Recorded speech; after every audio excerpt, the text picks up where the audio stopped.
El aire en la capilla ardiente de San Miguel el Alto era pesado, denso por el olor dulzón de los lirios y el hedor acre de la cera derretida de las velas. Un zumbido bajo de oraciones y condolencias susurradas llenaba el espacio, un sonido que debería traer consuelo, pero que para mí sonaba como el zumbido de moscas sobre algo en descomposición. Yo estaba sentada en la primera fila, con un chal negro cubriendo mis hombros encorvados, el rostro una máscara de luto que había practicado durante 57 años. Frente a mí, en el ataúd de madera oscura, yacía Francisco Paco Ramírez, mi marido, para el mundo, un hombre respetable, un pilar de la comunidad. Para mí, él era los muros de mi prisión. Me sentía como una espectadora en mi propia vida, viendo una obra de teatro donde todos, excepto yo, creían en el guión. El padre Morales, con su voz suntuosa, tejía un panegírico que pintaba a Paco como un santo, un esposo devoto, un trabajador incansable, un ejemplo para todos nosotros. Cada palabra era una aguja perforando mi piel. ¿Devoto? Él dedicaba su tiempo a menospreciarme. ¿Ejemplo? Un ejemplo de cómo la crueldad puede esconderse detrás de un bigote bien recortado y un apretón de manos firme. Mi mirada se desvió hacia la jaula cubierta por un paño oscuro en un rincón de la sala. Dentro de ella, en silencio, estaba don Pepito, mi loro. Lo había traído porque no podía dejarlo solo en casa, pero lo había cubierto para que la agitación no lo asustara. Un error, o tal vez, una intervención del destino. Fue en el preciso momento en que el padre hizo una pausa dramática, alzando las manos al cielo como si invocara testigos divinos de la bondad de Paco, que el silencio se rompió, pero no por el padre. Un susurro vino del rincón, seguido de un sonido agudo, un chasquido de pico contra las rejas de metal, y entonces una voz cortó el aire pesado de la capilla, una voz que todos allí conocían, pero que no debería oírse más. Era la voz de Paco, áspera, autoritaria, inconfundible. «Cállate, mujer, tú no sabes nada». Un suspiro colectivo recorrió la sala. La gente se giró, con los ojos desorbitados buscando la fuente del sonido. El padre Morales se quedó helado, con la boca entreabierta. Mi sobrina, Sofía, que estaba a mi lado, me agarró del brazo, con el rostro pálido de confusión. Yo no me moví, solo cerré los ojos, sintiendo un temblor recorrer mi cuerpo. No era miedo, era algo diferente, una especie de justificación terrible y electrizante. Don Pepito, ahora completamente despierto e irritado por el murmullo, no había terminado. Con la claridad de una grabadora, imitó perfectamente el tono de desprecio que yo conocía tan bien. «No vales nada, nunca has valido». El silencio que siguió fue absoluto, pesado, un vacío que absorbió todo el aire de la sala. Las oraciones cesaron, los susurros murieron. El único sonido era el crepitar de las velas. El padre Morales miró del ataúd a la jaula, y luego a mí, la confusión transformándose en una sospecha horrorizada. Todas las miradas de San Miguel el Alto estaban sobre mí. 57 años de secretos, de lágrimas tragadas y de silencios forzados, estaban a punto de ser expuestos por la criatura más improbable, y mientras el mundo esperaba mi reacción, mi explicación, sentí una calma gélida instalarse en mi pecho. No necesité decir una palabra. Mi cómplice de plumas estaba a punto de contar mi historia. Así como toda historia merece ser contada y escuchada, la mía está a punto de comenzar. Y si crees en el poder de las verdades que, aunque tardíamente, encuentran una forma de salir a la luz, tal vez quieras quedarte por aquí. Suscríbete, toma una silla, y déjame contarte cómo un loro desató el nudo de mi vida. Mi nombre es Genoveva López Ramírez, pero la vida y la gente me han dado muchos nombres. De niña, era Beba, la hija de Mateo e Isabel López. Una niña de trenzas largas y ojos que, según mi madre, contenían toda la curiosidad del mundo. Nací en 1948, aquí mismo en San Miguel el Alto, un lugar enclavado en los altos de Jalisco, donde el cielo es de un azul tan intenso que parece una pintura, y la tierra roja mancha los zapatos y el alma. Nuestra vida era simple y dura, regida por el sol, la lluvia y la campana de la iglesia. Mi padre trabajaba de sol a sol en los campos de agave, con sus manos gruesas y agrietadas como la propia tierra que cultivaba. Mi madre, una mujer de pocas palabras y una fuerza inmensa, cuidaba de la casa, de mí y de mis 2 hermanos mayores, y de un pequeño rebaño de cabras que garantizaba nuestra leche y queso. Crecí escuchando las mismas lecciones que todas las niñas de mi época. Una mujer decente es silenciosa. El deber de una mujer es servir a Dios y a su marido. La felicidad de una mujer está en un buen matrimonio. Mi madre decía esto no por maldad, sino porque era el mundo que ella conocía, la única verdad que le habían enseñado. Me enseñó a bordar, a cocinar, a mantener una casa impecable. Me preparó para ser una buena esposa, porque, en nuestro mundo, esa era la mayor aspiración que una mujer podía tener. Yo era una soñadora. Adoraba esconderme detrás del corral con un libro prestado de la escuela, leyendo sobre lugares lejanos, sobre mujeres valientes y sobre amores que eran más que un contrato social. Imaginaba una vida diferente, una vida donde mi voz importara tanto como la de mis hermanos, donde mis opiniones no fueran vistas como insolencia. Pero esos sueños eran como pájaros salvajes. Los mantenía encerrados en la jaula de mi corazón, pues sabía que soltarlos en San Miguel sería una invitación al desastre. El pueblo era un organismo vivo, con 1000 ojos y 1000 oídos. La reputación de una familia era su bien más preciado, y el honor de una mujer era el cimiento de esa reputación. Cualquier desvío de la norma, cualquier susurro de rebeldía, era rápidamente aplastado por el peso del juicio de la comunidad.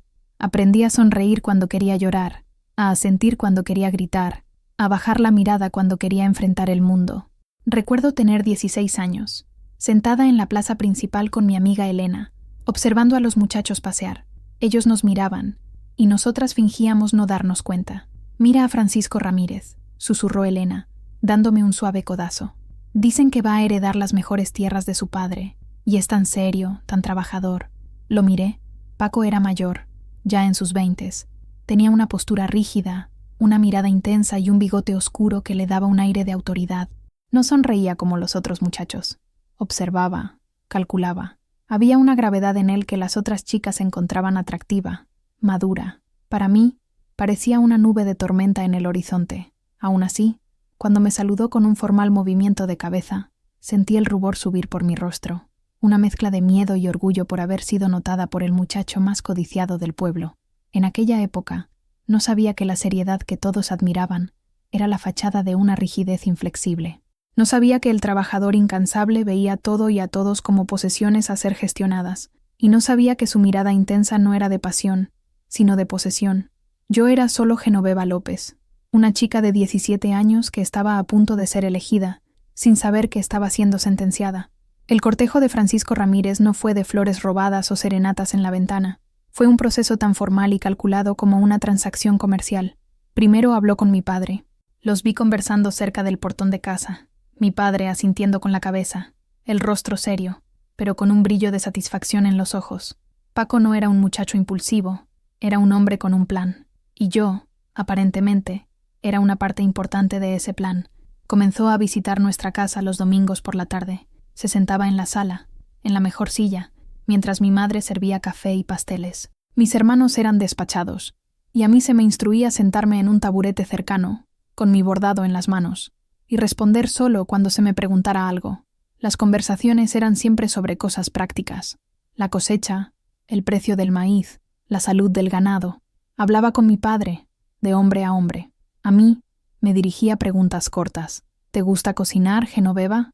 ¿Sabes cuidar de una casa? ¿Eres una mujer de fe? Mis respuestas eran siempre: sí, señor Ramírez. Me sentía una pieza en exhibición, un artículo a ser inspeccionado antes de la compra.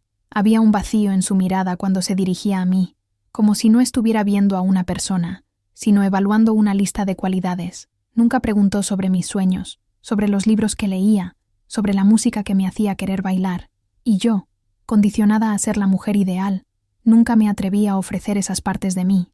Hubo un momento, solo uno, en que vislumbré algo que me dio esperanza. Estábamos caminando por la plaza, con mi madre a una distancia respetuosa detrás de nosotros.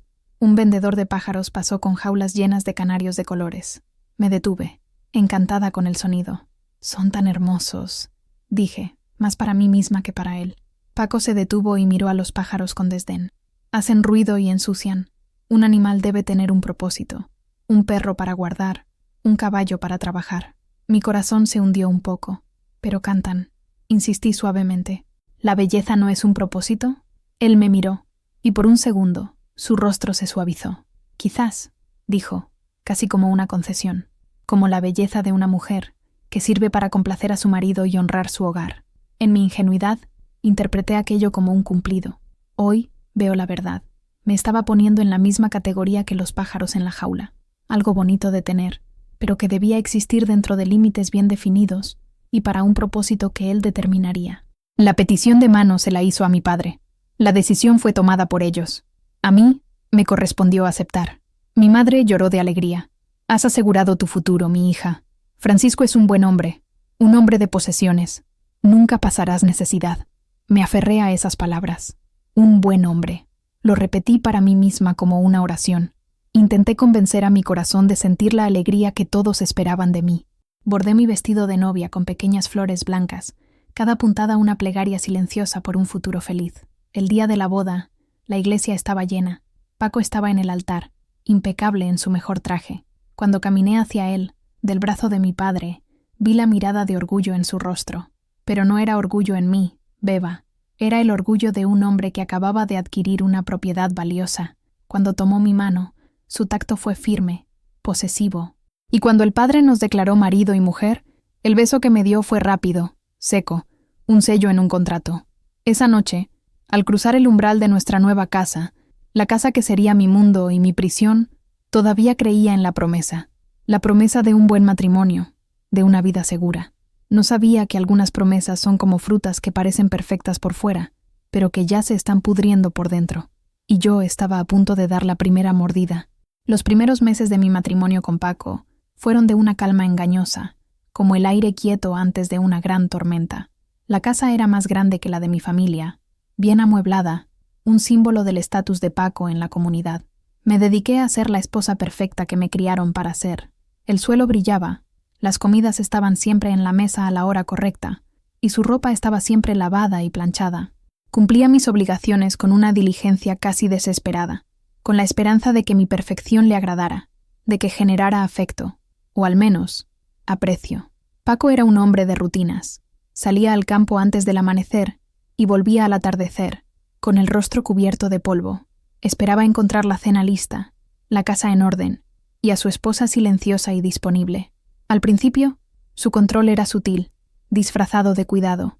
Beba, no creo que sea apropiado que vayas al mercado todos los días. Las mujeres se quedan chismorreando y descuidan la casa. Yo traeré lo que sea necesario una vez por semana. Beba, tu amiga Elena habla muy alto y ríe de forma escandalosa. No es una buena compañía para la esposa de un Ramírez. Beba, ¿por qué estás leyendo esas novelas? Son tonterías que llenan la cabeza de una mujer con ideas tontas. Es mejor que te dediques a tu rosario. Cada frase era un ladrillo más en el muro que él construía a mi alrededor. Yo, que venía de una familia donde la casa siempre estaba llena de ruido y gente, comencé a sentir el peso del silencio. La soledad se convirtió en mi compañera constante. Las visitas de Elena se volvieron raras y tensas, hasta que cesaron por completo. Los libros que amaba fueron guardados en un baúl en el fondo del armario. Mi mundo se fue encogiendo, resumiéndose a las habitaciones de esa casa. La primera grieta real apareció unos meses después de la boda. Había cocinado mole poblano, un platillo complejo que mi madre me enseñó, un platillo de celebración. Pasé todo el día en la cocina, moliendo los ingredientes, removiendo la salsa oscura y rica, orgullosa del resultado. Cuando serví la cena, esperé ansiosamente un cumplido. Paco probó, con el rostro impasible, comió en silencio durante unos minutos. Luego, empujó el plato. «Le falta comino», dijo, la voz fría como una piedra. Le puse Paco. Seguí la receta de mi madre. «He dicho que le falta comino», repitió, alzando la voz por primera vez. «Tu madre es una cocinera mediocre, y parece que lo has heredado. ¿No puedes hacer una cosa simple bien?» Las palabras me golpearon como una bofetada. Se me oprimió el pecho, y las lágrimas brotaron de mis ojos. Vergüenza, humillación y una profunda tristeza me inundaron. Quise discutir, defender a mi madre, defenderme a mí misma, pero la lección de toda una vida me paralizó. Una mujer decente es silenciosa. Solo bajé la cabeza. «Discúlpame, Paco. La próxima vez lo haré mejor». Se levantó de la mesa. «Asegúrate de que así sea». Y salió de la habitación, dejándome sola con la comida que se enfriaba en la mesa y el sabor amargo de la injusticia en la boca. Esa noche, lloré en silencio en nuestra habitación, vuelta hacia mi lado de la cama, con el cuerpo rígido para que él no notara mis sollozos. Fue la primera de incontables noches. Comencé a entender que el problema no era el comino en el mole. El problema era que nada de lo que yo hiciera sería jamás suficientemente bueno. El objetivo no era corregirme, era romperme. Las críticas se volvieron diarias. Mi limpieza no era lo suficientemente minuciosa. Mi costura estaba torcida. Mi voz era irritante. Era demasiado lenta, demasiado tonta, inútil. Cada palabra era un golpe a mi autoestima, deshaciéndome pieza por pieza, hasta que empecé a creerlas. Yo era Genoveva, la esposa que no podía hacer nada bien. Y el mundo exterior, que solo veía al proveedor serio y la casa impecable, aplaudía a mi carcelero y me veía como una mujer afortunada. Los años pasaron, fusionándose en una larga y monótona estación seca. La niña soñadora que había sido fue enterrada bajo capas de miedo y resignación. La vida en San Miguel continuaba su curso, pero la mía parecía haberse detenido en el tiempo, atrapada dentro de los muros de adobe de la casa de Paco. Nunca tuvimos hijos. Al principio, recé por ellos, imaginando que la llegada de un niño podría ablandar el corazón de Paco, traer alegría y risas al silencio opresivo de la casa. Pero los años pasaron y la casa permaneció vacía. En el pueblo, la gente susurraba. La culpa, como siempre, recaía en la mujer. Era yo el árbol estéril, la tierra infértil. Paco nunca mencionó el tema directamente, pero lo usaba como un arma más. Hasta para ser una mujer completa eres inútil, gruñó una vez, después de ver a una vecina paseando con su bebé. La humillación pública era casi tan dolorosa como la privada. En las misas de domingo, sentía las miradas de lástima. Las otras mujeres, con sus hijos acurrucados en sus regazos, me miraban con una mezcla de compasión y superioridad. Me convertía en una figura periférica, la esposa silenciosa y sin hijos de Francisco Ramírez. Mi rutina era inmutable, un ritual diseñado para evitar conflictos: despertar antes del sol, preparar el café de Paco, limpiar la casa meticulosamente, lavar la ropa, preparar el almuerzo, bordar en silencio durante la tarde, preparar la cena, servir a Paco, limpiar la cocina, rezar, dormir, repetir. Cualquier desvío, por pequeño que fuera, era un riesgo. Si tardaba un poco más en barrer el porche, él lo notaría. ¿Qué haces todo el día, mujer? Vives en la ociosidad. Si el café estaba un grado más frío de lo que le gustaba, lo tiraría en el fregadero. Incompetente. Desarrollé una especie de sexto sentido para su humor. Podía saber por la forma en que pisaba en la entrada, por el modo en que lanzaba el sombrero en la silla, qué tipo de noche tendría. Un día de pasos pesados significaba una noche de críticas e insultos.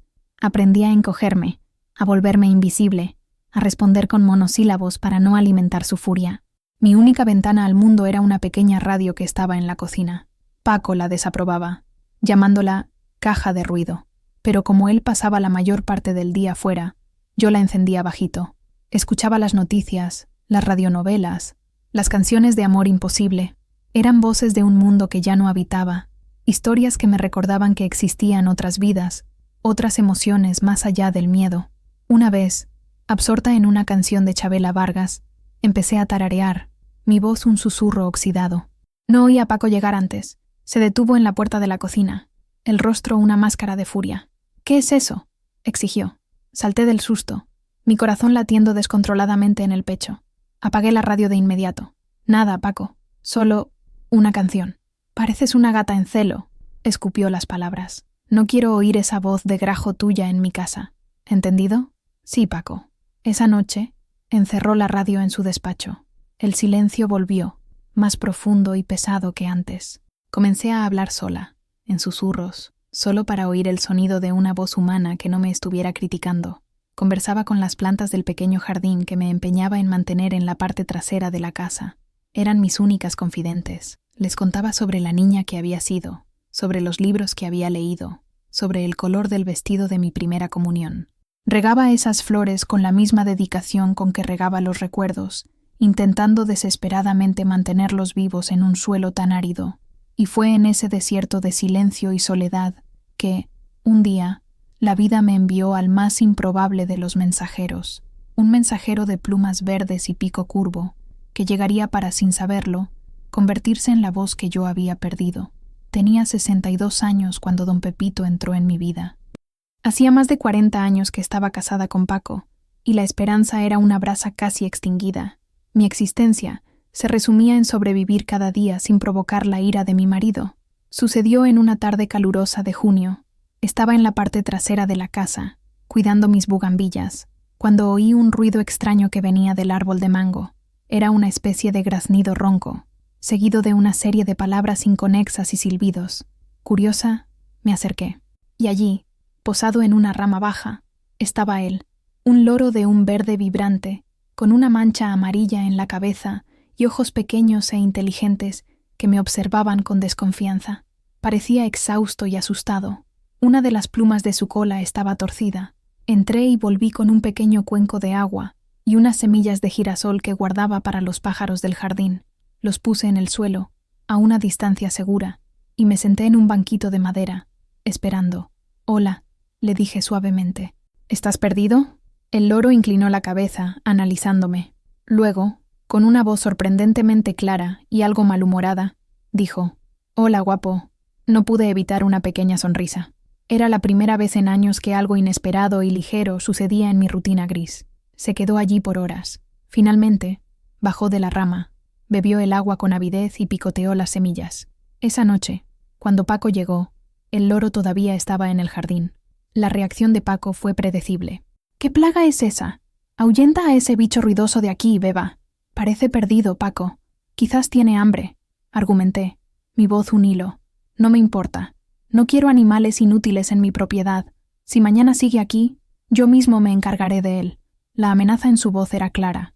Se me encogió el corazón. En esa criatura perdida, vi un reflejo de mí misma, asustada, sola, en un lugar donde no era bienvenida. Esa noche, después de que Paco se durmiera, salí al jardín con una manta vieja. El loro estaba acurrucado en una rama. Con cuidado, logré envolverlo en la manta y lo llevé a la pequeña despensa de atrás. Era el único lugar donde Paco rara vez entraba. Al día siguiente, mi vecina de al lado, la señora Consuelo, una viuda bondadosa, me contó que el loro había pertenecido a su sobrino, que vivía en la calle de abajo. El sobrino, un muchacho irresponsable, lo había dejado escapar. «Es un bicho viejo y malhumorado, doña Beba. Se llama Pepito. Mi sobrino ni siquiera lo quiere de vuelta. Si usted quiere, puede quedárselo. De lo contrario, acabará muriendo por ahí». ¿Quedármelo? La idea era aterradora. Paco jamás lo permitiría, pero la idea de abandonar a esa criatura a su suerte era aún peor. En ese loro vi una chispa de vida, de color, de rebeldía. Él era todo lo que yo ya no era. Tomé una decisión, la primera decisión verdaderamente mía en décadas. Me quedaría con él, en secreto. Encontré una jaula vieja y oxidada en el mercado de pulgas y la limpié. Instalé a Pepito en la despensa, mi pequeño secreto. Durante el día, cuando Paco estaba fuera, lo soltaba en la cocina. Era, en efecto, malhumorado. Me picoteaba los dedos si me acercaba demasiado rápido y gritaba frases aleatorias que debía haber aprendido de su antiguo dueño. «Venga la alegría», «¿Dónde está mi tequila?» y otras tonterías. Pero poco a poco se acostumbró a mí. Empezó a aceptar fruta de mi mano. Se posaba en mi hombro mientras cocinaba y, lo más importante, llenaba el silencio. El sonido de sus silbidos, de sus palabras sin sentido, era música para mis oídos. Él no lo sabía, pero me estaba salvando de la locura del silencio. Lo llamaba Don Pepito, por respeto a su fuerte personalidad. Se convirtió en mi confidente. Hablaba con él mientras limpiaba, mientras bordaba. Le contaba mis miedos, mis tristezas, las historias de mi juventud. Él me escuchaba, con la cabeza inclinada, y a veces respondía con un silbido o un «Hola, guapo». No tenía ni idea de que, mientras yo le hablaba, él también me escuchaba. Y no solo me escuchaba a mí. Escuchaba los gritos que venían del comedor cuando Paco llegaba. Escuchaba los portazos. Escuchaba las palabras crueles que resonaban por la casa. Don Pepito, mi pequeño secreto verde, se estaba convirtiendo en un testigo. Y como todos los loros, era un aprendiz talentoso. Estaba aprendiendo a hablar el lenguaje de mi dolor. Las primeras señales de que Don Pepito era más que una simple compañía ruidosa comenzaron de forma sutil. Estaba en la cocina, preparando la masa para las tortillas, y él estaba en su percha improvisada cerca de la ventana. Yo tarareaba en voz baja una canción de cuna que mi madre solía cantar. De repente, Pepito interrumpió su silbido, y con una claridad aterradora, imitó el sonido de una puerta cerrándose de un portazo. Me detuve, con las manos cubiertas de harina. El sonido fue tan preciso que por un momento pensé que Paco había llegado a casa antes. Mi corazón se disparó. Miré hacia la puerta de entrada, pero la casa estaba en silencio. Entonces, miré a Pepito. Me observaba con sus ojos redondos y brillantes. «¡Qué susto me has dado, bribón!», susurré, intentando reír, pero un escalofrío recorrió mi espalda. Unos días después, la imitación se volvió verbal. Estaba barriendo la sala cuando se me cayó un pequeño jarrón de cerámica. Se hizo añicos en el suelo. Inmediatamente, el pánico se apoderó de mí. Era un jarrón que a Paco le gustaba. Empecé a recoger los trozos rápidamente, con los dedos temblorosos, mi mente ya anticipando su furia. «Inútil. No sirves para nada». La voz era de Paco, pero venía de la cocina. Me quedé paralizada, de rodillas en el suelo con los añicos en la mano. Era don Pepito. Repitió la frase, la inflexión, el desprecio. Todo era una copia perfecta de la voz de mi marido. Me senté en el suelo, el corazón martilleando contra mis costillas. Era como si las paredes de la casa hubieran cobrado voz, las palabras que había oído durante décadas, que había interiorizado, que habían erosionado mi alma, ahora me las devolvía un pájaro. Era surrealista, grotesco. Mi primera reacción fue el miedo, un miedo profundo y visceral. Si Paco oía eso, mataría al pájaro. Y mi vida, que ya era un infierno, se volvería insoportable. Corrí a la cocina. «Silencio, Pepito. Cállate», siseé, cubriendo la jaula con un paño. Pero a partir de ese día, el repertorio de Pepito creció. Comenzó a imitar las frases más comunes de Paco, las pequeñas crueldades diarias que puntuaban mi existencia. «¿Por qué lloras? No seas ridícula. Comida de perros. ¿Esto es lo que me das de comer? Nadie te querría si no fuera por mí». Cada vez que hablaba, era como mirarme en un espejo auditivo. Oía no solo las palabras, sino el eco de todo el dolor que causaban. Al principio intentaba hacerle callar. Intentaba enseñarle otras palabras, canciones, frases alegres. Y las aprendía. Decía, «Buenos días, mi beba», con mi propia entonación suave. Y qué bonito sol cuando abría la ventana. Pero las otras frases, las frases de Paco, estaban grabadas más profundamente. Se decían con más frecuencia, con más emoción, con más fuerza. Eran las que reproducía con más fidelidad. Lentamente, mi miedo comenzó a transformarse en algo más complejo. Había una extraña y sombría validación en escuchar esas palabras de una fuente externa. No era mi imaginación. No era que yo fuera demasiado sensible, como Paco siempre decía. Era real. La crueldad era real. Y allí estaba la prueba, en plumas verdes, repitiendo la verdad desnuda y cruda. Don Pepito se convirtió en el guardián de mis heridas. No entendía lo que decía, por supuesto. Para él eran solo sonidos a imitar, pero para mí era el único testigo de mi vida secreta de sufrimiento. Y en lugar de intentar silenciarlo, empecé a escuchar. Escuchaba el dolor en esas frases, la injusticia, la soledad, y al oírlas desde fuera, una pequeña semilla de rabia, una rabia justa y adormecida, comenzó a brotar en el suelo árido de mi resignación. Todavía tenía miedo de Paco, pero estaba empezando a sentir rabia hacia él también. Y la rabia, descubriría, era un combustible mucho más poderoso que el miedo, la revelación más dolorosa y al mismo tiempo más transformadora. Provino de un incidente que había intentado borrar de mi memoria. Sucedió cuando tenía unos 65 años, algunos años después de la llegada de don Pepito. Fue una época particularmente difícil. Las cosechas habían sido malas, y Paco estaba más tenso e irritable de lo normal. Tenía una costumbre, que yo consideraba una obsesión, de guardar dinero en casa. No confiaba en los bancos. Había una pequeña caja de metal que mantenía cerrada en su despacho, y de vez en cuando lo veía contando los billetes con una avidez que me daba escalofríos. Ese dinero era el símbolo de su poder, de su control. Un día entró en casa como un huracán. Su rostro estaba rojo, las venas hinchadas en la frente. Fue directamente hacia mí en la cocina, donde estaba limpiando frijoles. «¿Dónde está?», gritó, el sonido resonando por toda la casa. «¿Dónde está qué, Paco?», pregunté, encogiéndome instintivamente. «No te hagas la tonta, mujer.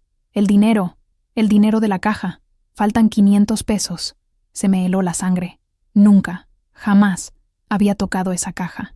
Apenas entraba en su despacho. «No sé de qué estás hablando, Paco. No he cogido nada». «¡Mentirosa!», se acercó, su rostro a centímetros del mío. El olor a sudor y rabia me asfixió. ¿Creíste que no me daría cuenta? ¿Qué hiciste con él? ¿Se lo diste a tu familia de inútiles? ¿Lo gastaste en tus tonterías? Te lo juro, Paco. Te lo juro por la Virgen Santísima. No he visto ese dinero. Las lágrimas corrían por mi rostro, mezclándose con el miedo. No me creyó. Durante 3 días me aterrorizó. Revolvió la casa de arriba abajo, rasgando colchones, vaciando armarios. Me acusaba a cada hora, en cada comida. La acusación en sí era horrible, pero era la forma en que me miraba, con un desprecio tan profundo, como si yo fuera la criatura más vil sobre la faz de la tierra, lo que quebraba mi espíritu. Me prohibió comer. Los ladrones no cenan en mi mesa, decía, comiendo frente a mí, mientras mi estómago rugía de hambre y humillación. Al tercer día, estaba débil, exhausta de llorar y de tener miedo. Me acorraló en la sala. Confiesa, Genoveva, confiesa que lo cogiste, y quizás tenga piedad. No lo cogí, susurré, la voz ronca. No sé dónde está. Su furia alcanzó su punto máximo. No me golpeó. Paco rara vez necesitaba usar los puños. Sus palabras eran sus látigos. Eres un cáncer en esta casa, una desgracia. Si pudiera deshacerme de ti, lo haría ahora mismo. Pero ¿quién querría a una ladrona vieja e inútil? Me encogí en el suelo, sollozando, deseando que la tierra se abriera y me tragara. Una semana después, encontró el dinero. Se había caído detrás del cajón del escritorio. No me pidió disculpas. Nunca lo hacía. Simplemente entró en la cocina y dijo, con voz baja e irritada. Apareció. Y eso fue todo. El incidente nunca más se mencionó, pero la cicatriz permaneció en mí, una herida invisible e infectada. Pasaron los años, y entonces, en una tarde tranquila, mientras yo bordaba en la sala y don Pepito estaba en su jaula cercana, comenzó a recitar la escena. Primero, vino la voz furiosa de Paco. «Mentirosa, ¿dónde está el dinero?» Dejé de bordar, la aguja suspendida en el aire. Mi corazón comenzó a latir con fuerza. Entonces, Pepito cambió de tono. Su voz se convirtió en un susurro lloroso, una imitación perfecta y aterradora de mi propia desesperación. Yo no lo tomé, Paco, te lo juro. Alternaba entre las dos voces, recreando el diálogo de aquel día terrible, la acusación y la negación, la furia y el miedo. Era como si el fantasma de ese momento estuviera allí, en la sala, conmigo. «¡Ladrona! ¡Inútil!», gritaba la voz de Paco. «Por favor, por favor», gemía la mía. Dejé caer el bordado en mi regazo. Las lágrimas que no sabía que aún tenía comenzaron a rodar por mi rostro. Pero no eran solo lágrimas de tristeza, eran lágrimas de rabia. Escuchar ese intercambio, tan crudo, tan injusto, desde una perspectiva externa, encendió algo en mí. La humillación que sentí ese día se transformó en una indignación fría y dura. Nadie merecía eso, ninguna persona, ni siquiera la mujer inútil que me habían hecho creer que era. Aquel incidente, revivido por la voz de un loro, no me rompió. Al contrario, comenzó a juntar mis pedazos. Fue el punto de quiebre, el momento en que la resignación comenzó a transformarse en resistencia. Una resistencia silenciosa, interna, pero la más fuerte que había sentido en toda mi vida.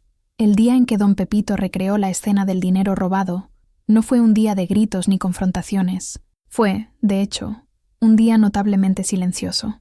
Después de que el loro terminara su terrible actuación, la casa se sumió en su quietud habitual.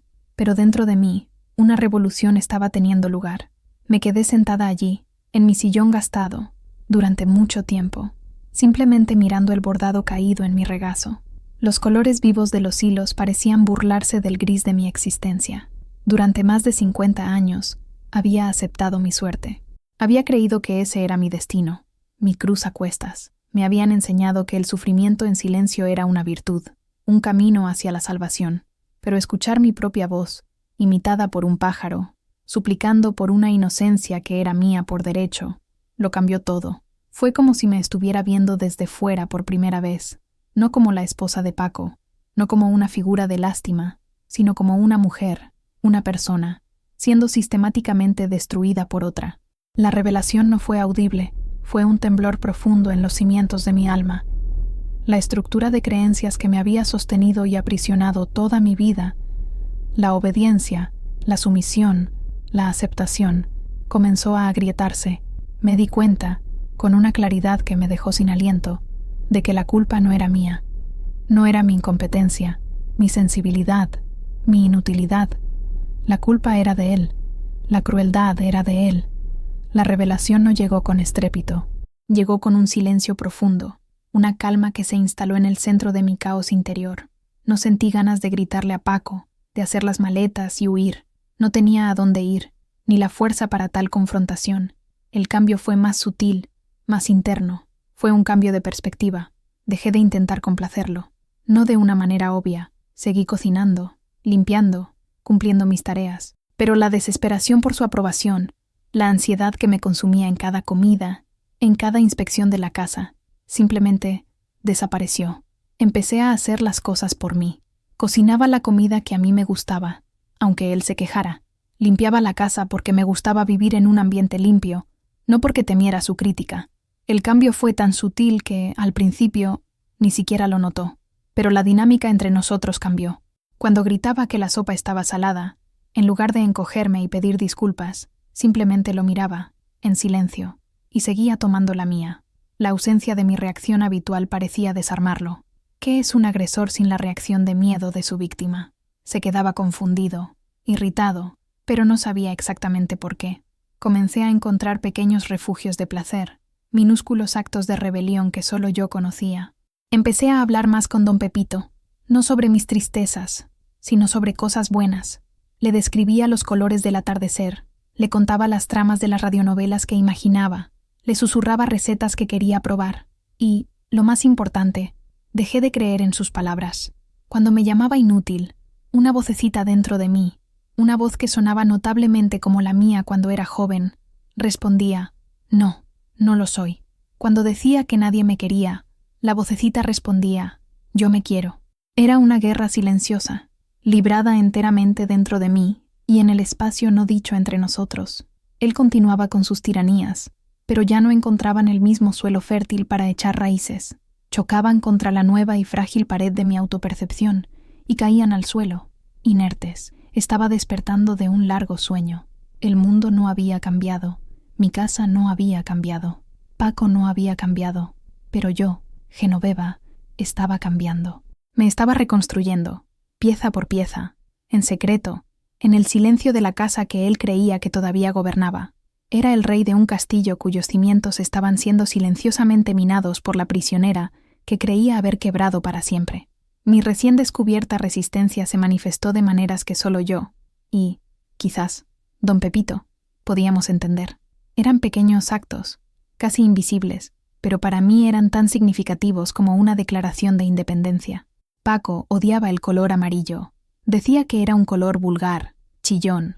Un día, mientras estaba en el mercado, una de mis raras salidas permitidas, siempre con una lista y tiempo cronometrado, vi un ovillo de lana de un amarillo vibrante, el color del sol del mediodía, el color de los girasoles. Mi corazón dio un pequeño salto. Compré el ovillo, escondiéndolo en el fondo de mi cesta de la compra. Esa tarde, comencé a bordar un nuevo mantel.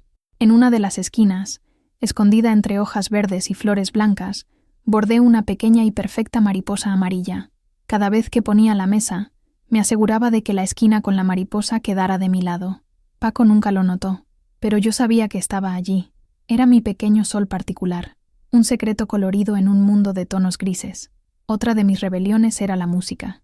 Después del incidente con la radio, la música había sido desterrada de la casa, pero la música todavía vivía en mí.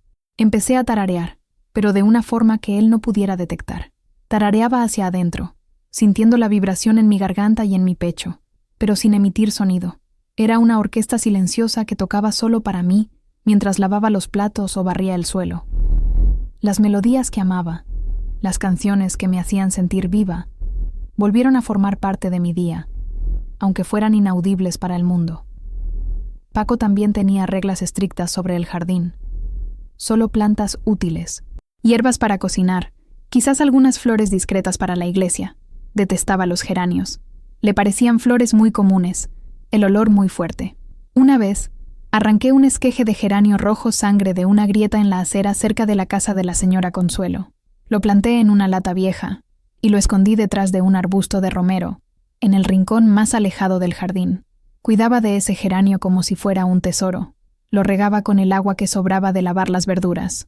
Hablaba con él, y cuando finalmente floreció, Sus flores de un rojo desafiante eran una visión que llenaba mi corazón de una alegría feroz. Era mi flor prohibida, creciendo en desafío, un punto de color vibrante que se negaba a ser borrado. Don Pepito, siempre observador, parecía participar en mis pequeñas conspiraciones. Empecé a enseñarle, deliberadamente, nuevas palabras, palabras que Paco nunca usaba, palabras como esperanza, alegría, libertad. Se las susurraba cuando estábamos solos en la cocina. Libertad, Pepito. Di, libertad. Él inclinaba la cabeza, escuchándome atentamente. Y un día, mientras yo estaba de espaldas, amasando pan, dijo con su voz ronca: libertad. Las lágrimas acudieron a mis ojos. Fue la palabra más bonita que había oído en esa casa. Estos actos no cambiaron mi situación. Todavía era prisionera, pero cambiaron la naturaleza de mi prisión. Ya no era una cautiva pasiva. Era una prisionera que estaba decorando su celda, cantando en su calabozo, plantando flores en las grietas del muro. Estaba reclamando pequeños pedazos de mi mundo, pequeños territorios de mi alma. Paco sentía el cambio, incluso sin entenderlo. Había una nueva luz en mis ojos que él no podía apagar. Había una quietud en mí que sus insultos no podían perturbar. Se volvió más frustrado, más irritado, como un tirano cuyo poder sobre su único súbdito está inexplicablemente disminuyendo. «Estás diferente, mujer», gruñó una noche, observándome desde el otro lado de la mesa. «Hay algo insolente en tu silencio». Solo lo miré, y por primera vez en más de 50 años, no bajé los ojos. Lo miré fijamente, y en mi mirada, si él hubiera podido leerla, estaría la imagen de una pequeña mariposa amarilla, el color de un geranio rojo, y el sonido de la palabra libertad. La vejez llega para todos, incluso para los tiranos. Paco, que siempre había sido un hombre robusto, fuerte como un toro, comenzó a flaquear. Sucedió gradualmente. Primero, fue una tos persistente que lo atormentaba durante el invierno. Luego, un dolor en la espalda que lo hacía gemir al levantarse de la silla. Su paso, antes firme y autoritario, se volvió más lento, arrastrado. Tenía 70 y tantos años, y su cuerpo comenzaba a traicionar la imagen de hombre inquebrantable que tanto se había esforzado por mantener. Para un hombre cuyo mundo estaba construido sobre la base del control y la fuerza, la fragilidad era la peor de las humillaciones, y como siempre, su frustración recaía sobre mí. «Esta sopa está fría. ¿Quieres matarme de neumonía?», gritaba, aunque la sopa estuviera humeante. «¿Por qué me miras así? Te gusta verme sufrir, ¿verdad?», acusaba, si lo observaba tomar sus medicinas. Cuidar de él fue la tarea más compleja y emocionalmente conflictiva de mi vida. Por un lado, mi condicionamiento de décadas me impulsaba a cumplir con mi deber de esposa. Le preparaba sus tés, le medía la presión, le aplicaba pomadas en su espalda dolorida. Una parte de mí, la parte enseñada por la iglesia y la sociedad, sentía una punzada de compasión. Era un ser humano sufriendo. Pero otra parte de mí, la parte que estaba despertando, sentía una mezcla tumultuosa de emociones. Había resentimiento. ¿Por qué debía cuidar del hombre que pasó la vida maltratándome? Había una justicia poética y amarga en verlo tan dependiente de la mujer a la que llamaba inútil. Y había, lo admito con una pizca de vergüenza, una chispa de esperanza. Una esperanza terrible y prohibida de que esa fragilidad pudiera ser el comienzo del fin. Me sentía culpable por esos pensamientos. Rezaba. Pedía perdón a Dios por desear mi libertad a costa de la vida de otro. Pero los pensamientos persistían, semillas tercas en un jardín que no conseguía desbrozar. La dinámica en casa se invirtió de una forma extraña. Físicamente, él estaba más débil, pero verbalmente se volvió más cruel, como si sus palabras fueran la única arma que le quedaba. Yo, por otro lado, me sentía más fuerte. Cuidar de él, a pesar de todo, me dio un sentido de propósito que no se basaba en el miedo. Yo estaba al control de sus medicamentos, de su comida, de su comodidad. Tenía un poder silencioso que nunca había tenido antes. Un día, tuvo un ataque de tos tan fuerte que se quedó sin aire. Su rostro se puso azulado y sus ojos se abrieron de pánico. Por primera vez, vi miedo genuino en su rostro. No la rabia, no el desprecio, sino el puro y primitivo miedo a la muerte. Actué rápidamente. Lo ayudé a sentarse. Le di palmaditas en la espalda. Le traje un vaso de agua. Poco a poco, la crisis pasó. Se quedó jadeando, apoyado en la silla, agotado.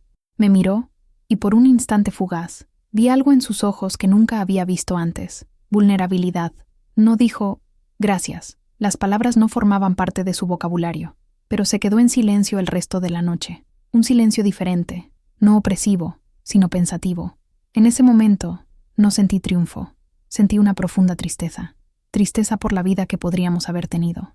Tristeza por un hombre que construyó su identidad en una fortaleza de orgullo y rabia, y que ahora se veía atrapado dentro de sus propios muros en ruinas. Continué cuidándolo, con una eficiencia neutra, casi profesional. Ya no era la esposa asustada, pero tampoco podía ser la cuidadora amorosa. Era algo intermedio. Una guardiana, cumpliendo una larga y amarga sentencia que, sentía, finalmente se acercaba a su fin. Y en su jaula, don Pepito observaba todo. Aprendió a imitar la tos seca de Paco, el gemido de dolor, y a veces, en mitad de la noche, lo oía susurrar las palabras que yo le había enseñado, como un recordatorio, una promesa, esperanza, alegría, libertad. El fin de Paco no fue dramático. No hubo una larga enfermedad, ni despedidas en el lecho de muerte. La vida, que había sido tan ruidosa con su rabia, terminó en un silencio absoluto. Tenía 78 años. Era una mañana de martes, soleada y fresca, como tantas otras.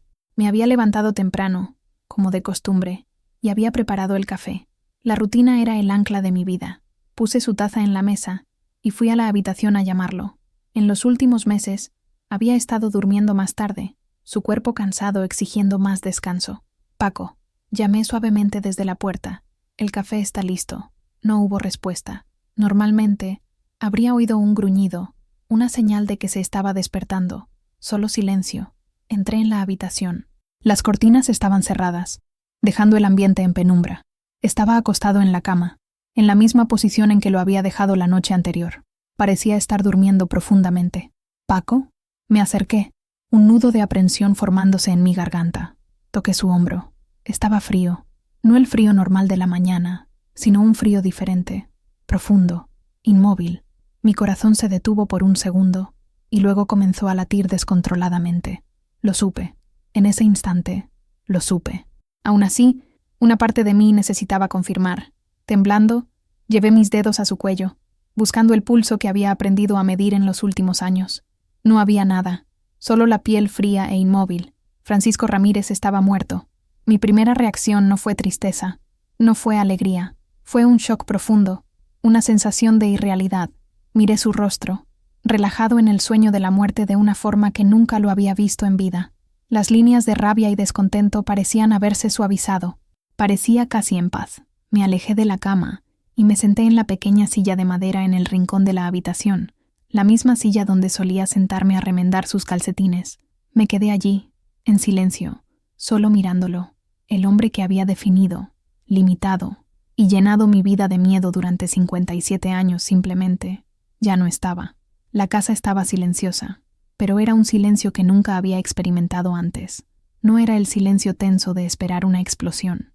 No era el silencio solitario de mi propia compañía forzada. Era un silencio vasto, absoluto, un silencio lleno de posibilidades. Era el sonido del vacío. Después de lo que pareció una eternidad, me levanté. Mis movimientos eran mecánicos, automáticos. Fui al teléfono de la sala, el viejo aparato negro de disco. Marqué los números del doctor Martínez, el médico del pueblo. «Doctor», dije, mi voz sorprendentemente tranquila.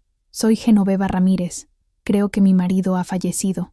Mientras esperaba que llegara el médico, deambulé por la casa. Toqué los muebles, la cortina de la ventana, el pomo de la puerta. Todo parecía igual, pero fundamentalmente diferente. Era como si un gran peso se hubiera levantado, no solo de mis hombros, sino del propio aire, de las propias paredes. Fui a la cocina. Don Pepito estaba en su jaula, observándome con sus ojos atentos. Estaba quieto. «Se ha ido, Pepito», susurré. «Paco se ha ido». El loro inclinó la cabeza, como si entendiera. Y entonces dijo algo que no era una imitación. Era una de las palabras que yo le había enseñado, dicha con una claridad suave: esperanza. Y por primera vez esa mañana lloré, no de tristeza por la pérdida de Paco, sino de una emoción abrumadora y compleja que no podía nombrar. Era el peso de 57 años deshaciéndose, el shock de la libertad súbita, el miedo y la maravilla de lo que vendría después. El rey había muerto, y yo, la prisionera, estaba de pie, sola y temblorosa, en las puertas abiertas de mi propio castillo. La noticia de la muerte de Francisco Ramírez se extendió por San Miguel el Alto como la pólvora. En pocas horas, la casa silenciosa se llenó de gente, de ruido, de una actuación colectiva de luto. Vecinos, parientes lejanos, figuras importantes del pueblo, todos vinieron a dar el pésame. Las mujeres me abrazaban, murmurando, «Lo siento mucho, Beba», y «Ya está en un lugar mejor», con sus rostros compungidos. Los hombres me daban palmaditas en el hombro diciendo, «Era un buen hombre, Beba, un hombre fuerte». Me convertí en el centro de un espectáculo, la viuda afligida. Desempeñaba el papel que esperaban de mí, asentía con la cabeza, susurraba, «Gracias», aceptaba los vasos de agua y los platos de comida que nadie esperaba que comiera. Llevaba el chal negro que mi madre había usado en el funeral de mi padre. Mi rostro era una máscara de dolor contenido, una máscara que no necesité practicar. Era la misma que había usado todos los días de mi vida de casada. Dentro de mí, sin embargo, había una calma desconcertante. Me sentía distante, como si flotara por encima de la escena, observando una extraña obra de teatro. Cada elogio a Paco, cada recuerdo de su bondad e integridad, sonaba como una disonancia, una nota fuera de tono en la sinfonía de mi realidad. Estaban de luto por un hombre que nunca existió. El hombre que describían no era el hombre que había compartido mi cama y mi casa. Mi sobrina, Sofía, llegó de Guadalajara en cuanto se enteró de la noticia. Sofía era hija de mi hermano menor, una mujer de 30 y tantos años, con ojos inteligentes y un espíritu independiente que siempre había admirado en secreto. Era la única de la familia que a veces me miraba con una expresión que iba más allá de la lástima. Era una especie de cuestionamiento, como si viera las grietas en la fachada de mi vida. Me abrazó con fuerza, un abrazo genuino en medio de tantos gestos ensayados. «Tía Beba, ¿cómo estás? ¿De verdad?», me susurró al oído. Solo apreté su mano. «Estoy bien, mi niña, estoy bien». La preparación para el velorio fue un torbellino de actividades. Elegir el ataúd, arreglar las flores, contactar al padre. El hermano de Paco, Roberto, un hombre tan rígido y orgulloso como él, tomó la iniciativa, organizando todo con una eficiencia sombría, como si estuviera planeando un evento de negocios. Se me consultaba por mera formalidad. La viuda debía ser frágil e indefensa, y yo les permití creerlo. La decisión más controvertida fue la mía. Decidí que el velorio sería en casa, en la sala principal, como era la costumbre antigua, y no en la capilla funeraria. Roberto argumentó. Dijo que era más práctico en la capilla. «Murió en esta casa», dije, con una firmeza que sorprendió a todos, incluida a mí misma. «Será velado en esta casa».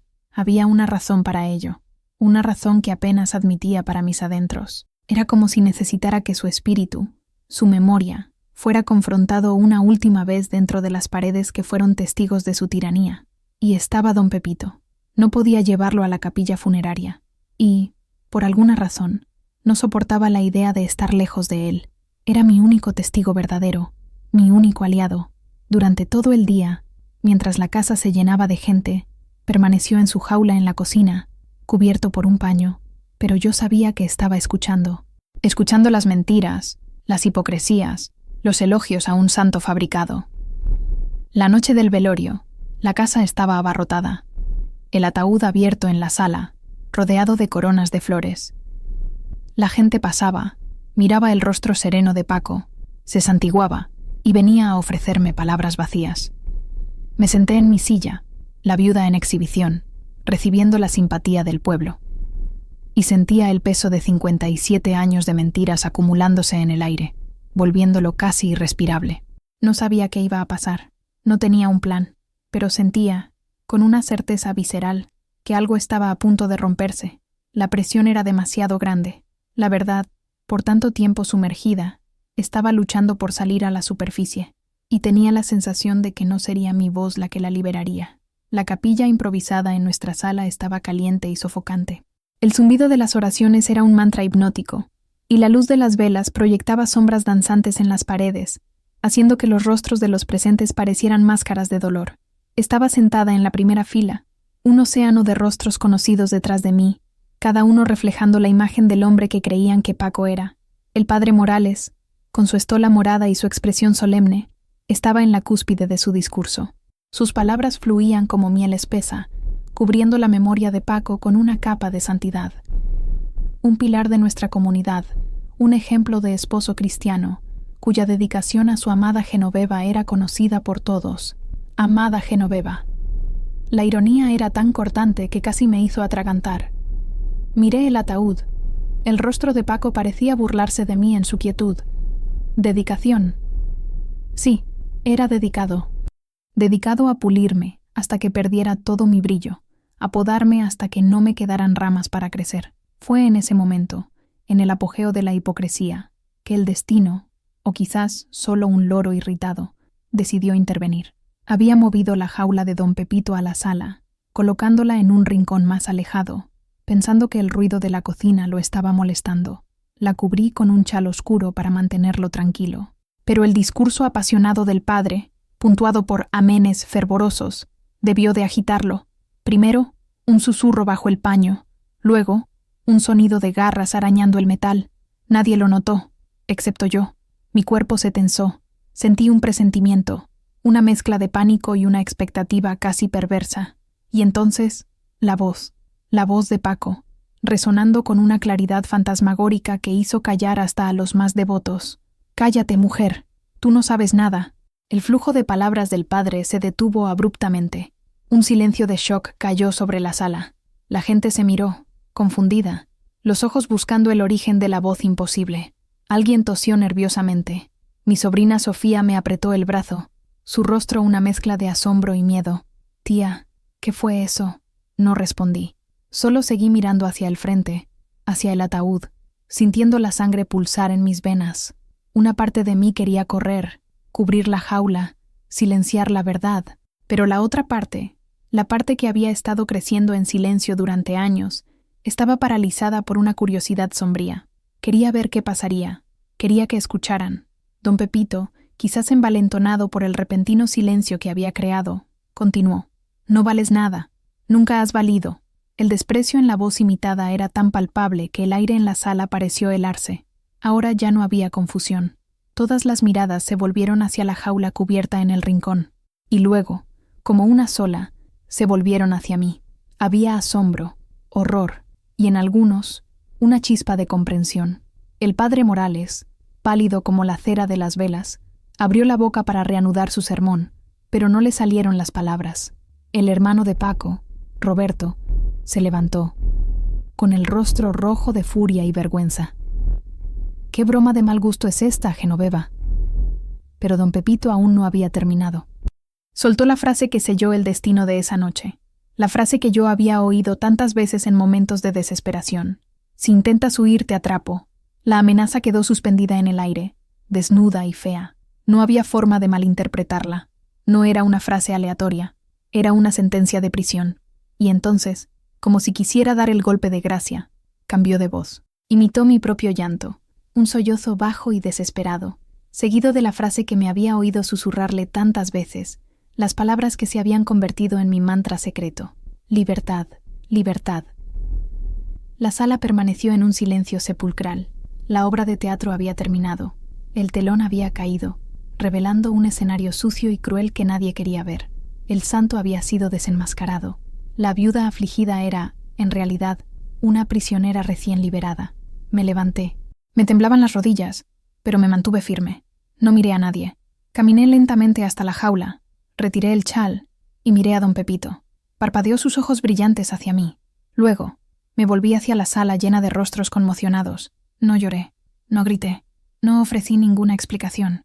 Solo los miré, uno por uno, dejando que mi silencio confirmara todo lo que el loro había dicho. En ese momento, en medio del velorio de mi marido, rodeada por su memoria y los testigos de mi vida, no sentí vergüenza. Sentí una ola de poder y liberación tan intensa que casi me dejó sin aliento. El velorio ya no era para él, era para la mujer que yo había sido, y de su funeral yo estaba naciendo de nuevo. El velorio terminó abruptamente. La gente se fue en pequeños grupos, cuchicheando, evitando mi mirada. El padre Morales murmuró una bendición apresurada y fue uno de los primeros en irse. El hermano de Paco, Roberto, Me lanzó una mirada de puro odio antes de marcharse, dando un portazo tras de sí. En menos de media hora, la casa estaba vacía, excepto por mí, Sofía, y el cuerpo de Paco en el ataúd. El silencio que se instaló era diferente a todos los demás. Era un silencio de consecuencias, pesado con lo que no se dijo, pero que ahora todos sabían. Sofía fue la primera en hablar, con voz suave. «¿Tía Beba?» Me volví hacia ella. Sus ojos estaban llenos de lágrimas, pero no de pena, de una comprensión dolorosa. «Era verdad, ¿no?», preguntó. La pregunta más una afirmación. Todo lo que dijo el loro. Asentí, un único y lento movimiento de cabeza. La energía que me había sostenido durante la confrontación se desvaneció, y me sentí súbitamente exhausta. Me senté en la silla, el cuerpo pesado como el plomo. Sofía se arrodilló frente a mí y tomó mis manos. Las suyas eran cálidas y suaves, las mías frías y callosas por una vida de trabajo y dolor. ¿Por qué nunca dijiste nada? ¿Por qué aguantaste todo esto? ¿A dónde iba a ir mi niña? Respondí, la voz ronca. ¿Qué iba a hacer? Este era mi mundo. Y no tenía voz. Había olvidado cómo usar la mía.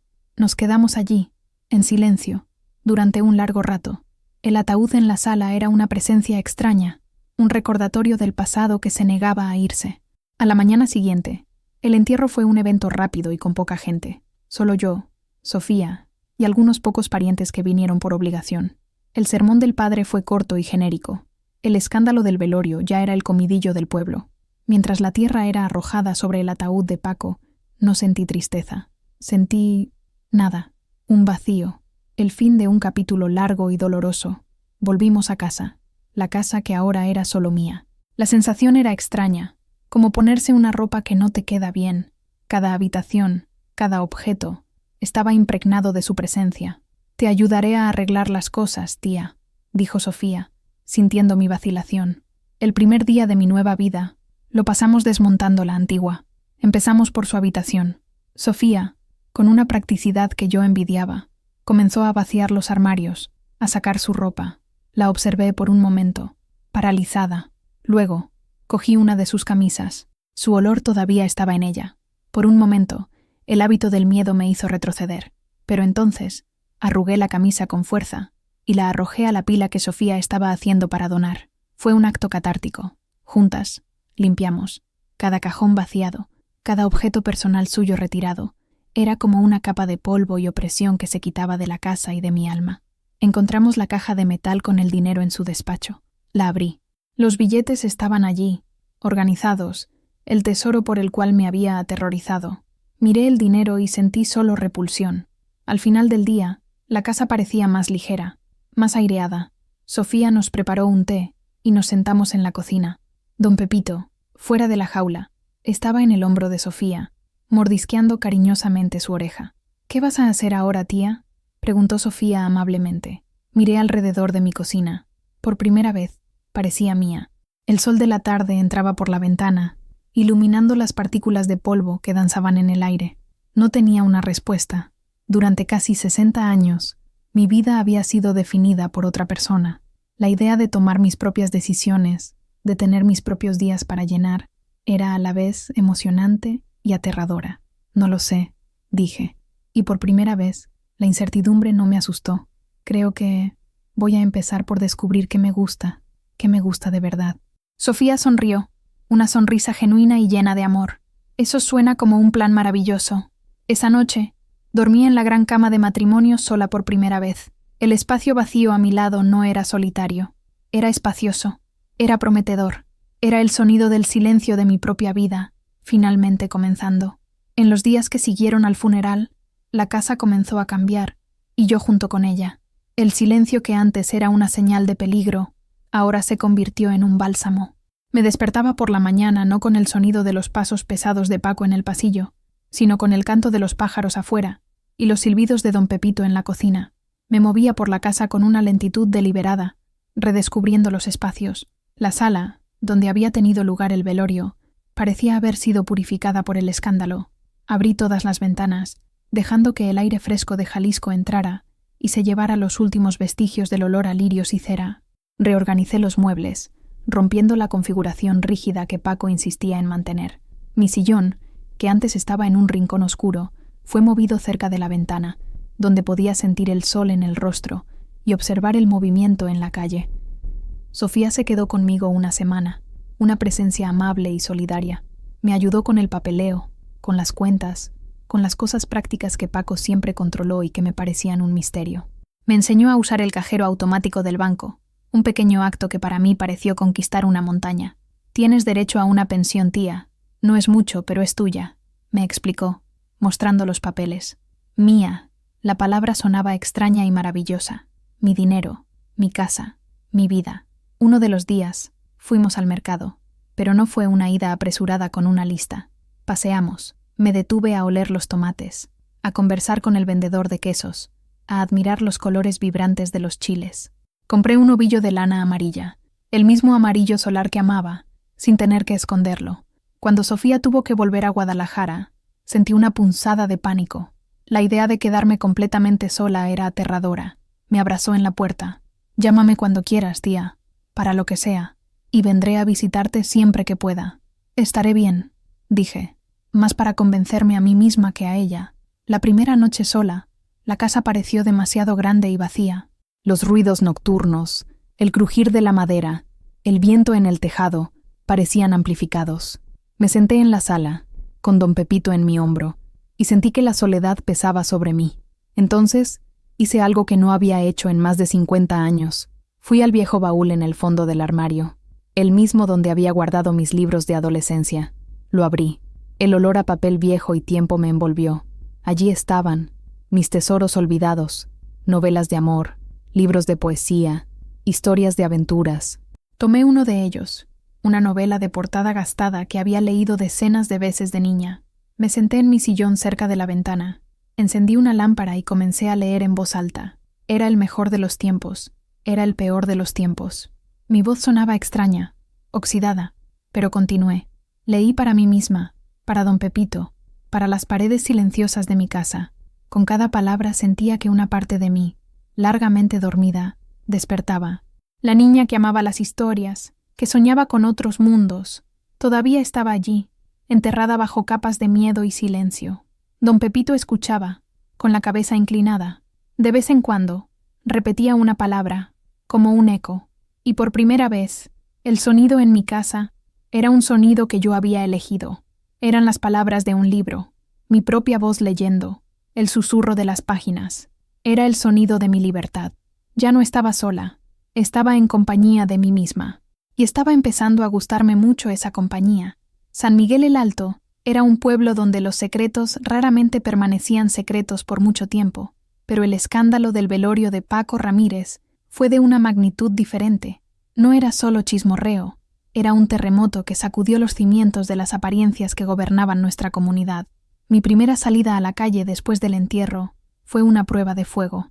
Necesitaba pan, y fui a la panadería de la esquina, un lugar que había frecuentado toda mi vida. Al entrar, la conversación animada cesó instantáneamente. Todas las miradas se volvieron hacia mí. Podía sentir el peso del juicio, de la curiosidad, de la lástima. Algunos me ignoraron, dándome la espalda ostentosamente. Otros me miraban con una hostilidad velada. Eran los amigos de Paco, los hombres que lo veían como un igual, y sus esposas, que quizás veían en mí un espejo incómodo de sus propias vidas. Para ellos, yo era la mujer que había deshonrado la memoria de su marido, que había expuesto la suciedad de la familia en público. Había roto el código de silencio. Pero también hubo otras reacciones. La señora Consuelo, mi vecina, que estaba en la fila, se giró y me sonrió, una sonrisa genuina y cálida. «Buenos días, Beba. Qué sol tan bonito hoy, ¿verdad?». Fue un pequeño gesto de normalidad, un ancla en un mar de extrañeza. Elena, mi amiga de la infancia con la que había perdido el contacto, estaba en la plaza cuando pasé. Dudó por un momento, luego caminó hacia mí. Sus ojos estaban llenos de una tristeza antigua. «Beba», dijo, en voz baja. «Yo siempre lo supe. Lo veía en tus ojos. Perdóname por no haber tenido nunca el valor de preguntar». Las lágrimas brotaron en sus ojos y me abrazó. En ese abrazo, sentí que décadas de distancia se disolvían.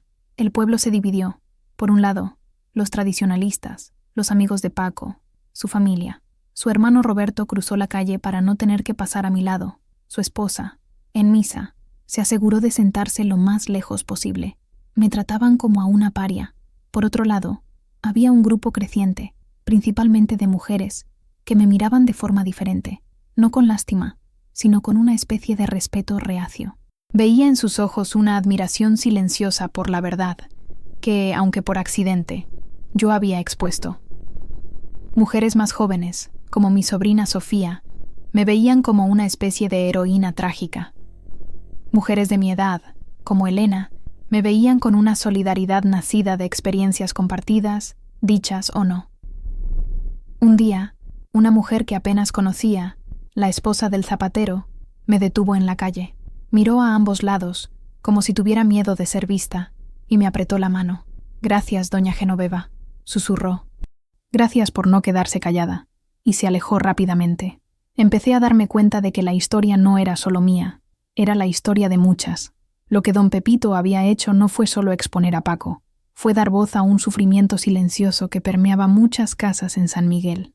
Aprendí a caminar por el pueblo con la cabeza alta. No respondía a las miradas hostiles, ni buscaba aprobación. Simplemente vivía mi vida.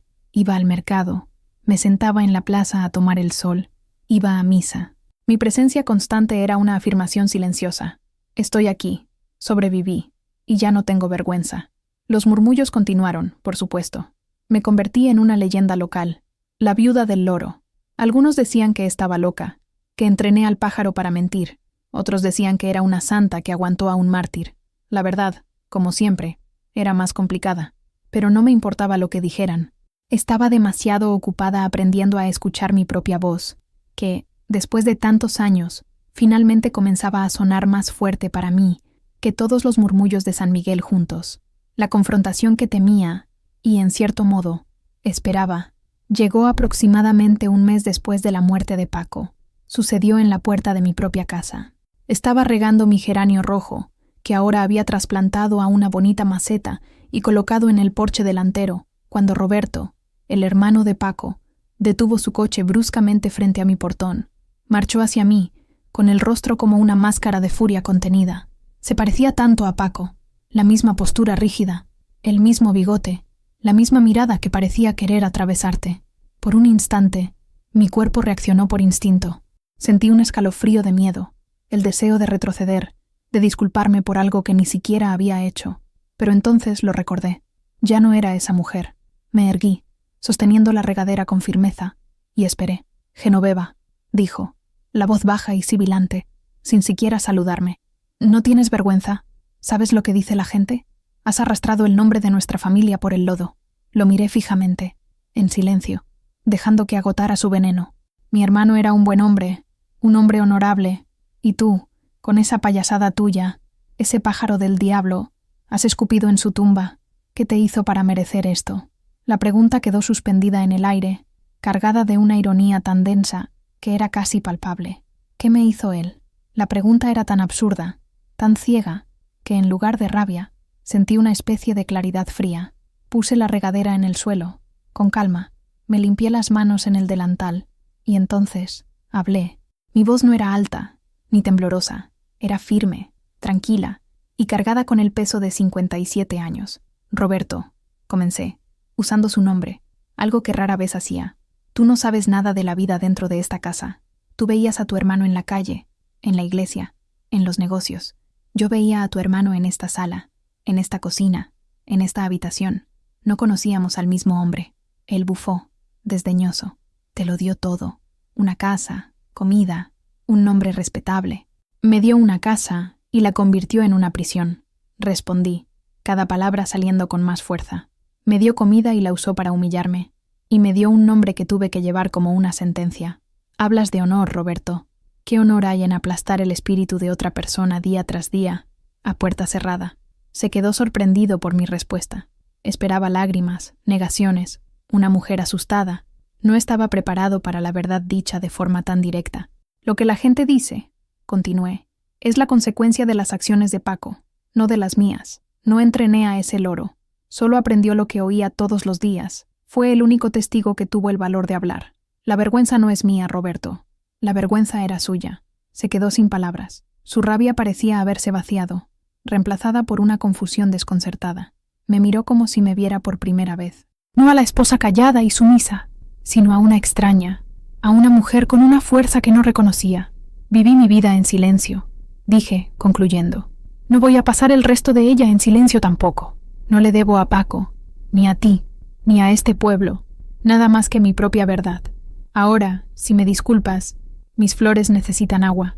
Me di la vuelta, tomé mi regadera y volví a cuidar de mi geranio rojo, su color vibrante un desafío silencioso.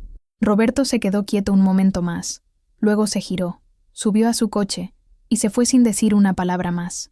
Mientras veía su coche desaparecer por la calle polvorienta, sentí que algo se soltaba dentro de mí. El último hilo de miedo que me ataba al pasado se había roto. Había hablado, me había defendido, había honrado mi propia historia, y la sensación era de una paz inmensa. La niña que susurraba sus sueños a las plantas del jardín, finalmente había encontrado su voz, y era más fuerte de lo que jamás imaginé. Con la partida de Roberto, sentí como si la última sombra de Paco hubiera sido finalmente expulsada de mi casa. Ahora, el trabajo de reconstrucción podía comenzar de verdad. Y, para mí, la reconstrucción comenzó en el jardín. El pequeño trozo de tierra en la parte trasera de la casa siempre había sido mi refugio, pero un refugio limitado por las reglas de Paco. Ahora, era un lienzo en blanco. En la primera semana después de mi confrontación con Roberto, tomé una azada y comencé a arrancar las malas hierbas y las plantas útiles que ya no quería. El romero, la menta, la albahaca. Conservé algunos, pero abrí espacio para la belleza. Fui al vivero del pueblo vecino, un lugar que nunca había visitado. Pasé horas caminando entre las hileras de flores, tocando los pétalos, oliendo los aromas. Era un mundo de colores y texturas que me maravilló. No elegí las flores basándome en un plan o en reglas de jardinería. Elegí con el corazón. Compré plantones de rosas, de un rosate suave que me recordaba el vestido de mi madre. Compré dalias, con sus formas complejas y colores audaces, y compré docenas de paquetes de semillas de girasoles. Plantar ese jardín se convirtió en mi ritual diario. Me despertaba temprano, tomaba mi café y me iba a la tierra. Sentir el suelo fresco en mis manos, la promesa de vida en cada pequeña semilla, era una forma de terapia. Cada flor que plantaba era un acto de desafío y de esperanza. Estaba, literalmente, cultivando la belleza en un lugar que durante tanto tiempo solo había conocido la aridez. Elena, mi amiga reencontrada, comenzó a visitarme. Traía plantones de su propio jardín y me ayudaba a plantarlos. Trabajábamos codo con codo, en un silencio cómodo, hablando de cosas simples, el clima, nuestros dolores de espalda, recetas antiguas, y a veces hablábamos del pasado. Recuerdo cómo te encantaban las flores cuando éramos niñas, dijo un día, mientras plantábamos lavanda. Siempre decías que querías tener un jardín que pareciera un arco iris. El recuerdo me golpeó con fuerza. Me había olvidado de esa niña, de ese sueño. Yo también me había olvidado, dije, con la voz entrecortada. Es extraño cómo nos olvidamos de quiénes éramos. No nos olvidamos, respondió Elena, sabiamente. Solo lo enterramos profundo. Pero las raíces siguen ahí. Solo necesitan un poco de sol y agua para brotar de nuevo. El jardín se convirtió en más que solo un jardín. Se convirtió en un lugar de encuentro. La señora Consuelo venía a menudo, trayendo galletas. Otras mujeres, aquellas que me miraban con simpatía silenciosa, comenzaron a detenerse en mi portón. «Qué bonito está quedando su jardín, doña Beba. ¿Puedo coger un esqueje de esa dalia suya?» Mi jardín se convirtió en un punto de conexión, un espacio seguro donde las mujeres de San Miguel podían encontrarse, conversar y, sin decirlo explícitamente, compartir un entendimiento mutuo. Mientras las flores crecían, algo dentro de mí también florecía. La rabia y la amargura que había llevado durante tantos años comenzaron a dar paso a algo más suave, la gratitud. Gratitud por la segunda oportunidad, por la amistad, por la simple alegría de ver un capullo de rosa abrirse por la mañana. A don Pepito le encantaba el jardín. Sacaba su jaula afuera y lo dejaba al sol mientras yo trabajaba. Parloteaba, imitaba el canto de los otros pájaros y a veces gritaba sus nuevas palabras. ¡Qué bonito! Alegría. Un día, mientras estaba de rodillas, cuidando un macizo de flores, lo oí decir, con mi propia entonación: «Vale la pena, mi Beba, vale la pena». Me detuve y sonreí. Sí, valía la pena. Todo el sufrimiento, toda la espera, valía la pena para llegar hasta aquí, a este momento, en este jardín, bajo este sol, libre, Sofía se convirtió en una presencia constante en mi nueva vida. Me llamaba cada semana y, cada 2 o 3, conducía desde Guadalajara para pasar el fin de semana conmigo. Nuestras visitas no estaban llenas de actividades planeadas. Estaban hechas de momentos simples y conversaciones profundas. Nos sentábamos en el porche, rodeadas por mi jardín floreciente, tomando café y observando el movimiento de la calle. Fue durante estas conversaciones que comencé a desentrañar los nudos de mi pasado, no solo para ella, sino para mí misma. Sofía era una oyente extraordinaria. No me juzgaba, no me interrumpía, simplemente escuchaba, sus ojos inteligentes absorbiendo cada palabra, haciendo preguntas amables que me ayudaban a entender mis propios sentimientos. «Tía, ¿alguna vez pensaste en irte?», preguntó un día. Lo pensé durante un largo momento. Al principio sí, admití. Cuando era joven, soñaba con ello, pero el miedo era mayor. Paco me hizo creer que yo no era nada sin él, que el mundo exterior me comería viva, y con el tiempo, la jaula se volvió familiar. Salir de ella parecía más aterrador que quedarse. «No puedo imaginarlo», dijo, su voz llena de compasión. «Mi generación, tenemos tantas opciones, a veces, demasiadas opciones. Es difícil entender un mundo donde no había ninguna». «No es tu culpa, mi niña», dije, tocando su mano. «Es bueno que el mundo haya cambiado. Por eso mujeres como tu abuela, como mi madre, nos enseñaron a ser fuertes en silencio, para que un día, mujeres como tú, pudieran ser fuertes en voz alta». En otra visita, trajo su ordenador portátil y me mostró fotos de sus viajes, de sus amigas, de su trabajo como diseñadora gráfica.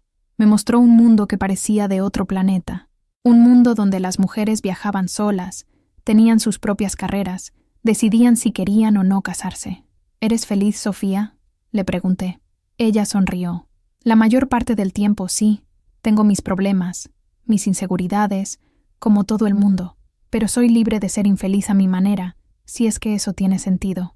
Mis tristezas son mías, mis alegrías también. Nadie me las dicta». Sus palabras resonaron en mí. Ser dueña de las propias tristezas. Qué concepto tan revolucionario. Durante toda mi vida, mis tristezas habían sido impuestas por Paco. También hablamos de él. Le conté a Sofía historias que nunca le había contado a nadie. No solo las historias de crueldad, sino también las pequeñas cosas, las manías, las obsesiones. Intenté pintarlo como el hombre complejo y defectuoso que era, no solo como un monstruo. Hablar de él, desmitificarlo, le quitó mucho del poder que su memoria todavía tenía sobre mí. «¿Crees que alguna vez te amó de alguna forma?», preguntó Sofía con cautela. «Creo que amó la idea de tenerme», respondí, después de reflexionar. «Amó la posesión, el control. Si eso es amor, es un tipo de amor enfermizo que no le deseo a nadie.